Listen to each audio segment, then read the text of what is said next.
Watch this backline explode. So yeah, in this case, we just, with the Stormchasers, or everything just dies. Heyo everybody, it's Johnny5 Alive here, and what I got for you guys here today is some Gladiator Guild Manager tips and tricks. And for anyone that is unaware of this game, you could just generally get an overview of what's going on here and how fun it is. But if you've been struggling with this game, I've beaten it on one of the harder difficulties, and I'll show you this real quick. I have recently finished the last arena championship in 15 months or less on hard mode or higher, which only 0.1% of the players have gotten. So I definitely know some strategies that are going to help you here today. Also, if you go to Steam, the game is on sale right now for the summer sale, and it is one of the top 6 trending games under RPGs. Everyone is giving it very positive reviews. It's an awesome game, and even the Steam charts are looking pretty good with an all-time peak of 3,300 players and 2,200 players in the last 24-hour peak. A lot of people enjoying this game on sale, so let's go over some tips and tricks and get you playing on the harder difficulties. So when you're jumping into a new campaign, whether you're playing on hard, nightmare, or hell, my personal recommendation is this lineup. If you did not know this, you can change so if I want to change this guy into a knight, I can change him into a knight. This is my starting lineup. It is the drummer, the priestess, as well as the archer. I feel like this is the best, it's the holy trinity. You have tank, healer, and DPS. I know some people like the knight. However, the knight does not have a taunt. So I think the drummer is far superior than the knight, specifically because of the taunt. So let's go into game and show you my current playthrough. This is the playthrough that I beat the game on. See, it says you won the last championship. I can actually end the game. So once you finish the game, you kind of get these end game, kind of like continue playing. You can continue having fun, continue leveling up your guys, try out different builds, keep pushing the power, keep buying new items. And it's kind of fun. Once you beat the game, you can really just soak it all in. What I didn't realize when I got that achievement for beating the hardest difficulty, I did not know I was on a timeline. I did not know the game was time restricted. And what this has taught me was if you want to farm the Ring of Death arena or farm these timeline championships, you can actually just continuously farm and farm and farm and beat the game at your own pace. It's only the achievement that has a time. So there is no deadline. You can actually just grind easier. If the game is getting too hard for you, you can reel back the difficulty by taking on easier challenges just to farm up gear, money, EXP, and all that stuff. So if you're feeling like you're constantly restarting, I was doing that in the beginning, trying to figure out what works, just play your first playthrough, full experiment mode, take your time, don't rush it, and learn everything that you feel like you can learn in your first playthrough, and then go for a harder difficulty and try to push all of your strategies. Now, what I'm going to show you guys here today will be a solid strategy for playing right through on the harder difficulty, hard or nightmare. You should be able to get through those just fine with the strategies I'm going to show you here. So I think the best way to get into this would be to just show you guys my gameplay. And for anyone that hasn't seen this game before, you'll get an understanding how the game plays. So we have a championship organized coming right up here. Perfect time to just show you guys my build, my layout, my team, and that sort of thing. And you can see it in action. And you can see there's all the different tournaments that I went through to get to the final tournament. And this is a 12 versus 12 arena. So this is like the pinnacle. I don't think you'll ever have a situation where you have more than 12 units on the board. So you have to, if you're wondering where the game caps out, you're planning for 12. But there are variations of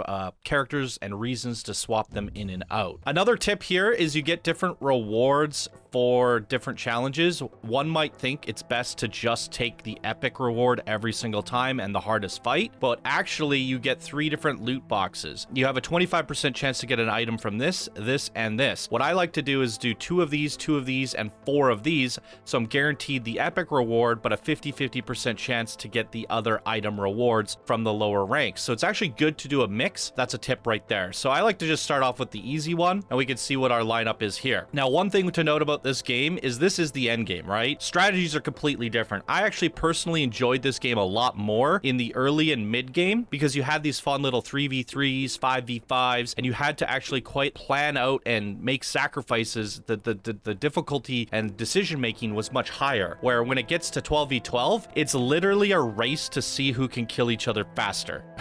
It's a little messy. The only way I think the designers could have designed around this is to have a much larger arena and have these little groups groups, like a group of 3 fighting here, a group of 5 fighting there, and a group of 4 fighting up there, and you'd have to figure out where you're going to put your units and why and try to balance out the distribution. I think that would have been more fun, but that's not the way the game works, so we're just going to show you how to blow up the enemy before they blow up you. So in this scenario, you can see we have some pyros in the back, some fighters and stuff, a couple archers and a healer. These are your priority targets, is these pyromancers, the healers, anything that's going to contribute to, you know, blowing up your team and supporting their team, right? So this guy here, he's kind of like my absorber. He has increased HP, and this is the one that's really just over the top crazy. Absorbs 100% of the damage dealt to all friendly gladiators on your team for the first 7 seconds. So all of these guys that are shooting fireballs and hitting all of my dudes, that damage is going to be redirected to this guy for the first 7 seconds, which means he generally dies every single time. But your squishies aren't going to die. You're sacrificing one to keep the lives of many alive. So I think it's worth the trade-off. And I also gave it so part of the damage that is given to other units is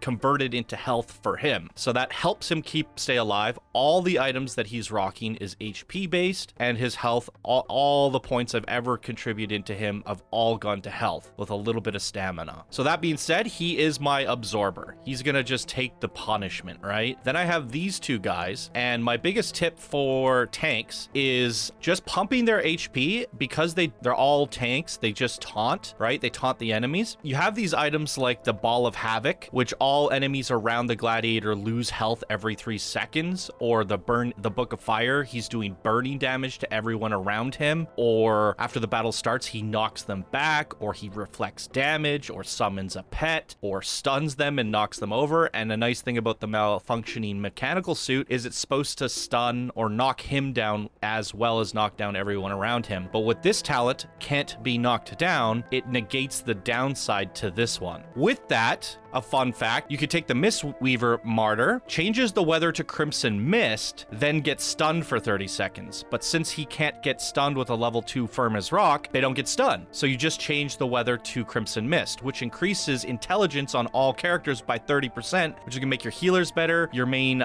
damage dealers like this guy that's intellect based better, your Pyromancer better, your Paladins better. It's gonna make a lot of your characters better, but some characters can also take Blood Mist talents, such as get 50% more main stat and increased stamina. So this is something I would add to everybody once you've unlocked this combination with the Mistweaver Martyr. But getting back to the items, these items are best placed on a character that doesn't need to pad their stats. All we do is pad HP on this guy. So by putting these items on him, we're not wasting valuable stats. What I mean by that is something like an archer benefits from strength, benefits from agility. These are the type of items that you want on a character that is doing damage. All the items that are orientated towards increasing your stats, which increase your damage, you want these items on these characters. If I put strength-based items on him, what am I increasing? So he's not a strong character. He's not meant for fighting. So it's a waste. And putting these items on a character that could have otherwise had stat padding items is a waste on them. Unless it's like a Arrowhead of Fire, or, you know, increases their agility by 80%.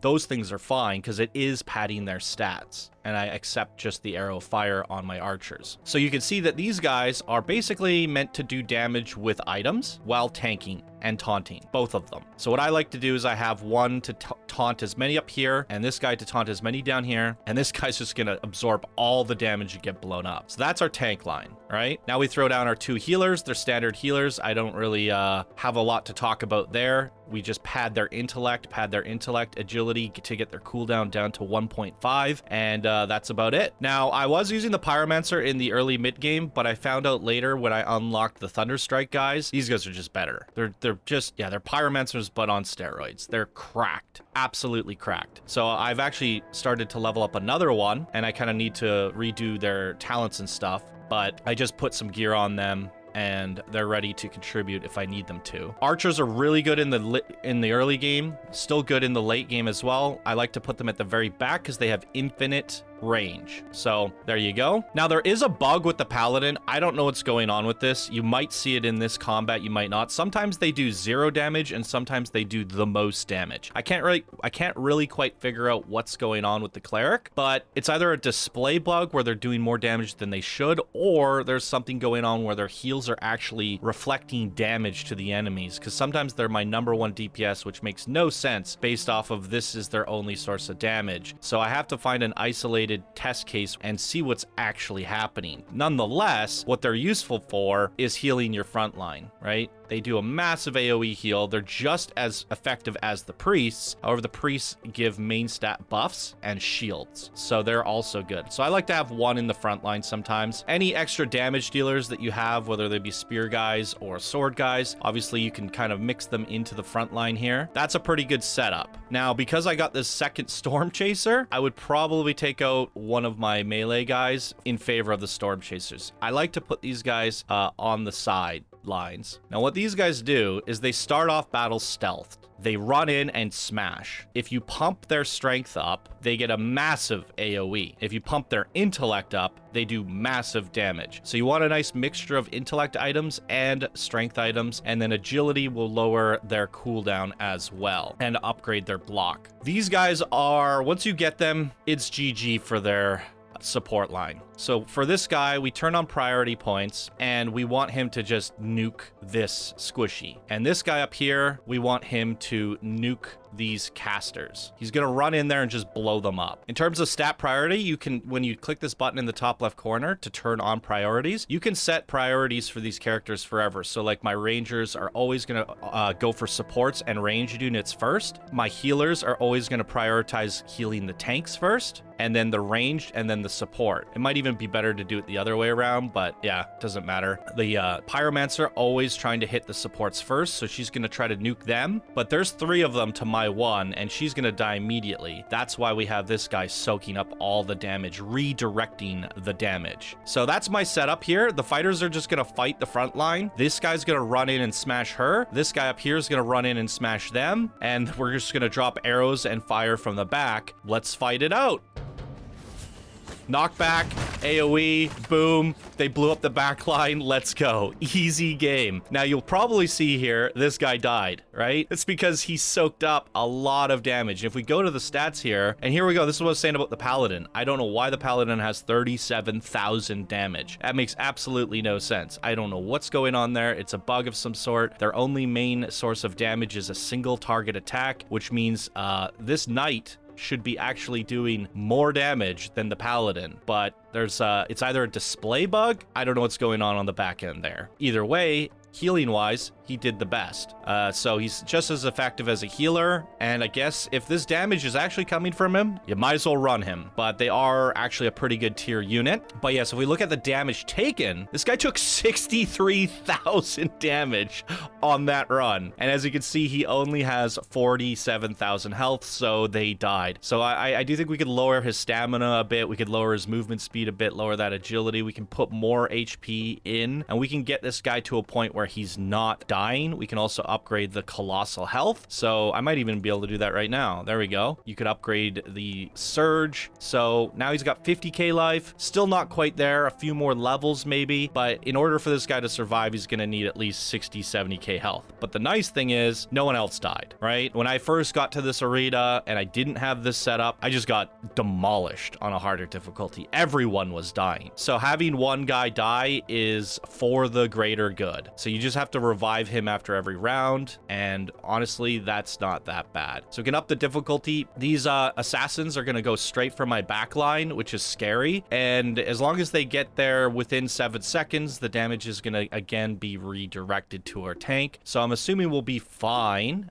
They also have a Stormchaser, which is kind of scary, or Stormbringer, but I think we'll be okay. I don't know who I want to prioritize. I think we're going to go for this guy. Now, one thing to note about the acolytes is they'll knock your guys back. With a Stormbringer, you want the swift aspect. Movement speed is increased, which helps them run in. Having a great movement speed helps them dart into their first target and murder everybody. But the pushback, push and pull forces are 75% weaker. Ideally, you want this at level 3 so they can't get knocked around. Anything that's going to make them not get to their target or push them back or constantly stun them, you want to remove those aspects so they can actually get to their target on time. So that's my tip for there, because you can see, we'll slow down the fight here. As these guys are running in there, they're stealthed, right? And if you don't want anything to knock them back, push them back, or anything like that. Soon as they get to their target, they will delete everything. And we've set them high priority for the casters in the back. And all this stuff is just gonna blow up. And here comes our Pyromancer as well. Boom, crunch. You just hear the massive damage come in. Look at their health. They're all dying. The fire is gonna finish off anyone that hasn't died there. We just blew up their back line. And it looks like our fighters have taken out everything there. So that's a slow motion look at this team just going to town. The assassins are still running around, but we're good. And who died? Nobody died. So getting that last perk there, Colossal, helped a lot. So again, this might look kind of easy. It might look, oh no, 4 Stormchasers. So we might want to try to blow them up before they blow us up. But there's a lot of these guys in the back too. I think we'll be fine with all these tanks kind of clogging the way here. Let's just see what happens. We're going to slow it down. I was saying, yeah, see, one of my guys has a knockback, and a freeze. So if you didn't know, if you put the freeze on AoE characters, they will freeze everyone around, but it counts for taunt. So the guy that taunted everybody also froze everybody, right? So yeah, what I was saying is this might look pretty easy in the grand scheme of things, but this is like your ideal setup, right?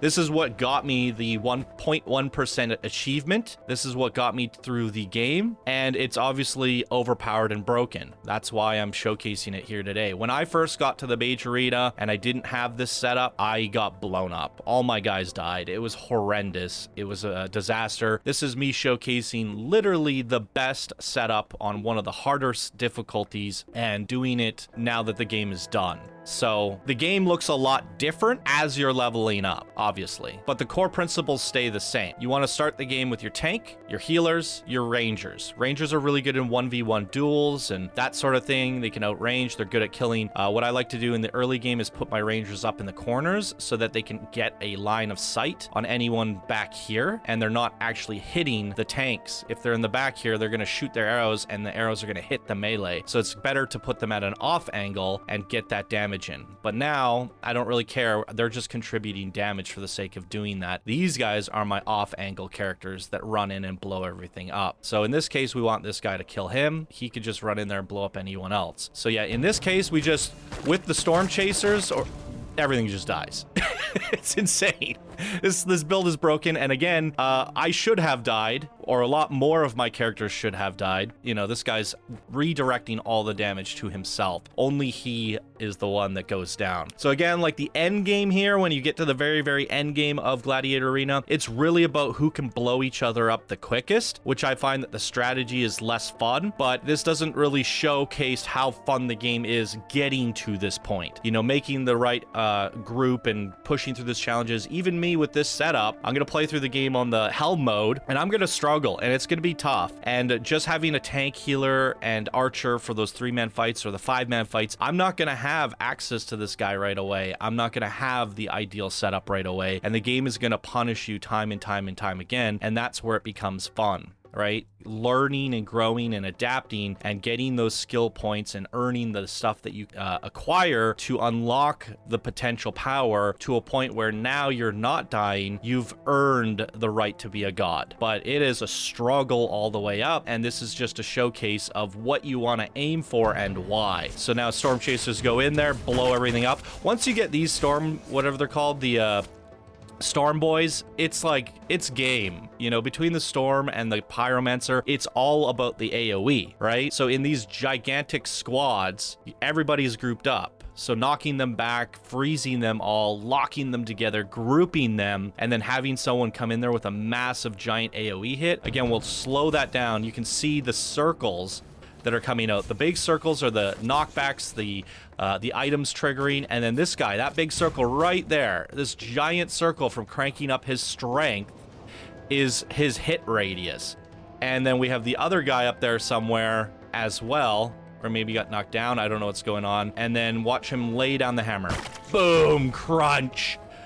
It does so much damage. Not to mention, we've, I showed you that little trick on how we're changing the weather to Crimson Mist with this guy here, right? So it's giving 30% more intellect to this character, which is increasing that damage by 30%. So he's actually hitting for like 7K. And if we look at the stats here, again, I don't know what is wrong with this Paladin. I think we should remove him from the test group and see if anything turns out different. Apparently this Paladin is contributing mega amounts of damage, and I don't know why. It's going to be something I test up and see what's actually going on there. Nonetheless, I use them for healing purposes, and they're very effective, even without any talent points. So very, very cool. Next fight. So we've gotten 4 out of 4 purples. We want to go to blue and green now so we can increase our rewards. So yeah, we have a lot of supports back here and a lot of supports up here. So again, we want our storm guys to run in there. We're knocking them all back. Here comes Stormy Boy, laying down the hammers. Watch this backline explode. Amazing. Yeah, if we just look at the stats here, I mean, it speaks volumes on what's going on. If we look at the score, let's ignore the Paladin. They're obviously getting a massive amount of score from healing, but this damage number is obviously broken for some reason. Yeah, our tank is definitely our S tier character, absorbing 500,000 damage. So you need the drummer boys. They're pulling the damage. They're taunting the enemies. They're restricting them from killing your backline. And then obviously our next S tier character is our Thunderstrike guy. Technically, you could say the healers are S tier. Archers are definitely A tier. They fall off in the end game, but they're your most valuable unit in the early game. So that's why I'd keep them in A tier, even though in the end game, they're more like a B tier unit. Pyromancer also, it's even higher than the Archer. I'd say Pyromancer is your S tier character until you come across the Thunderstrike. When that happens, they kind of fall off as well. In fact, I'd probably just replace this with another Thunderstrike. And then you have like your Knights and Spear guys. They're just kind of like B tier filler. They're all right. Next fight, we'll go for the easy fight because it's the one to close it out to give us our 2 cards. And I don't care what happens here. I'm just going to hit fight. Oh, did I resurrect my guy? I don't think I did. Or maybe he didn't die. I don't know. But yeah, we just blow them up. It's absolutely insane.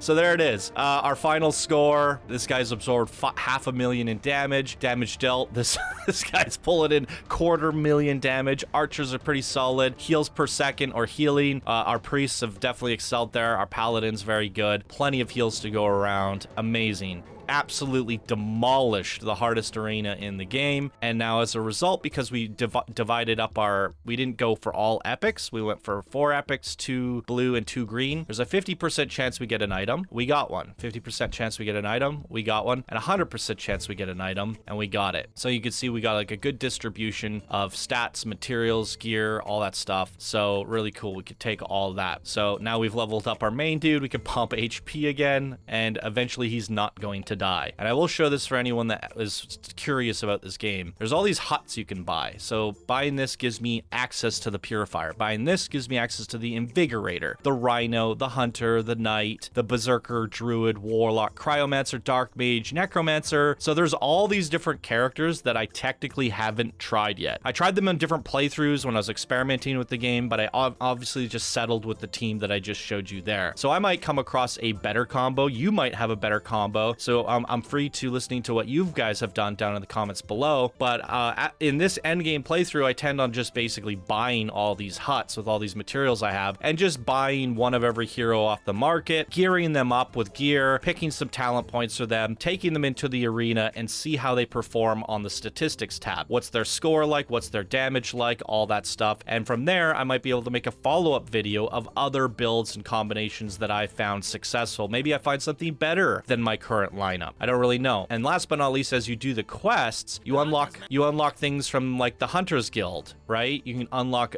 these bugs, and you can unlock these gladiators, and they're different variations and improved versions of some of the other characters. Like this guy's just a better version of the knight. This guy's a better version of the berserker. This guy's a better version than the archer, arguably, because they have the power in numbers. Gain 10% of the highest priority stat for each ally alive. As you can see, none of my allies are dying, so he just gets a flat 70% agility buff. You know, they're arguably better than the archers, but I invested so much into their talent points, like their critical lucky, their adaptive marksman. One thing I forgot to mention here is the adaptive marksman is the first talent you need to buy as the highest priority in the early game. This makes it so the archers can shoot point blank, which is great for when you go to the arena and you're doing the 1v1 duels, right? So when the guy, you shoot, and then he gets up to the archer, she can still shoot them at point blank. That's going to help you in a lot of situations where they charge your archers and they're defenseless and they just have to run. But with that talent point, adaptive marksman, it allows them to shoot point blank.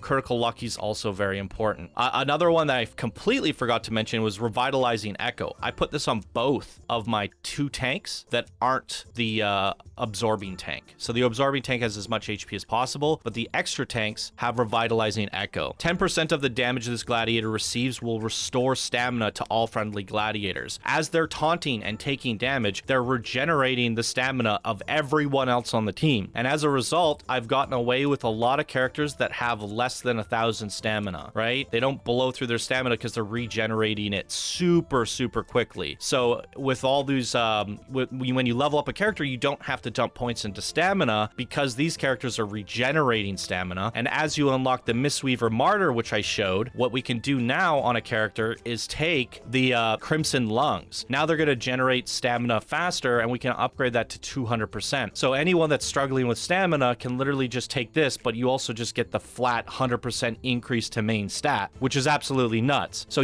with this combination, Revitalizing Echo and the Crimson Mist, you will never have stamina issues, which means all of the points that you could dump into stamina can be allocated elsewhere to make your healers more efficient at healing. And in theory, I could probably respec a lot of my characters. Like, she doesn't need 8,000 health, probably only needs 4,000 because this guy's soaking all the damage. So I didn't really respec my characters or reset their stats since acquiring this team, but I can get a lot more risky. I could be more greedy with my stats now that I have this set up and make it even better.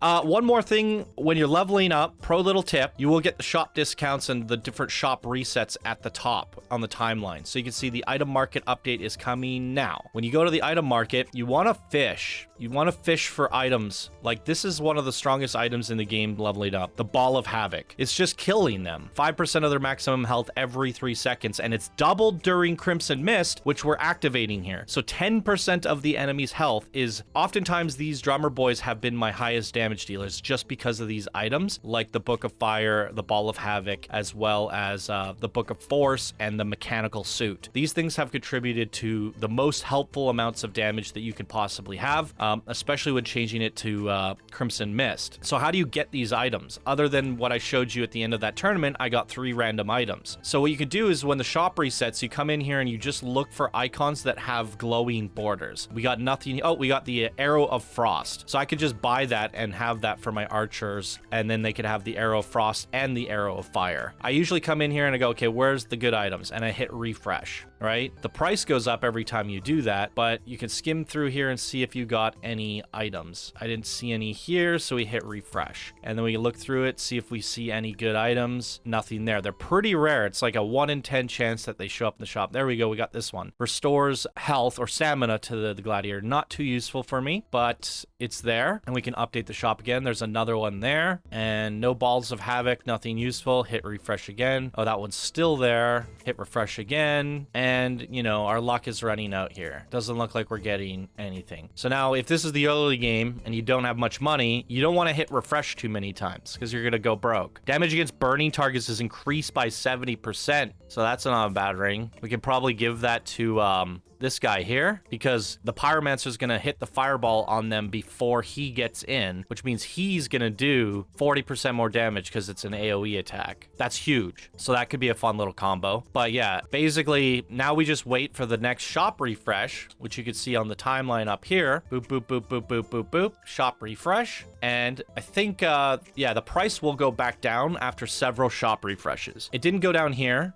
but it will maybe on the next one or something. Maybe it's after the month refreshes. It is a free shop reset without spending your money, so you could just wait for the shop refreshes. And ideally, in the very early game, I actually usually don't buy any items unless it's a discount, right? You always want to check when there's a Gladiator discount or an item discount. Gladiator discounts coming up here. We can see like, oh, what's available for sale? We can buy a priestess for 30% off. These sales are really only useful for you in the early game, but on the harder difficulties, it's kind of mandatory in the early game. Your money is very, very valuable in the early game. And in terms of prioritizing your shops in the early game, I wouldn't go for any of these things like upgrading your workshop, which allows you to upgrade your items or upgrade their traits. These are very expensive to upgrade early on. It's best to use your resources to just get the items on them, get what perks you can at level 1, and then just pump these their houses, right? The archery range, the Temple of Light, the Rhythm House. You want to pump those up because it'll give them 50% more EXP. So that now they're leveling faster, they're getting stronger, they're killing better. You're going to get more bang for your buck in terms of your resources when they are a higher level than an item on them or one of their talent points on one of them is a higher level, if that makes sense. Once you get to the mid game, obviously you want one item workshop, one crucible. Well, fun fact, the item workshop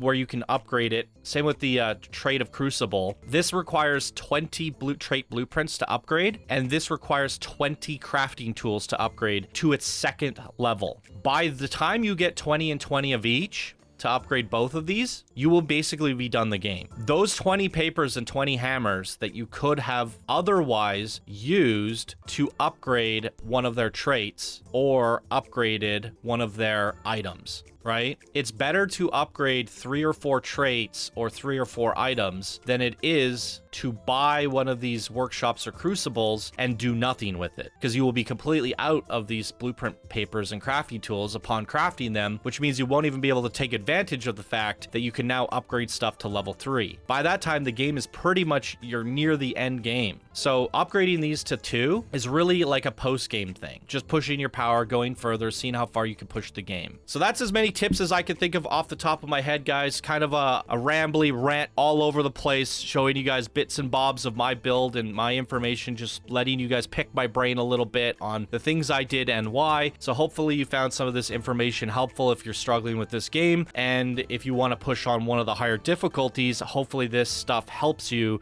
play the harder difficulties. I'm going to continue to play this game. I want to unlock and test all these gladiators. It's easier to do that on a game where you have beaten it, because you get so many resources in the end game. You can basically just buy everything. So I'm just going to buy out everything, get one of all the heroes, try them out. Maybe I'll report back to you guys in the future if I find a better combination of heroes, and I wouldn't mind seeing what the rewards are from the other factions, as I found the Baroness units aren't the most useful because of the composition that I have, other than maybe the archers. So after experimenting with each of the different characters, if I do find a better squad than what I have here, I'm gonna try to tackle the hell mode difficulty and see if I can beat the game on that difficulty. So if I do that, I'll let you guys know in a future update. But that's pretty much my overall thoughts of this game so far, my build strategies, and you know, it was a very, very fun game. And in total, I sunk in 26 hours so far, but there's still a ton of replayability left for me, as you can see here. All right, everyone, I'm Johnny5 Alive. That's my little video on Gladiator Guild Manager. I hope you really enjoyed. If you did, give the video a like, hit subscribe, and I'll see you all in the next video.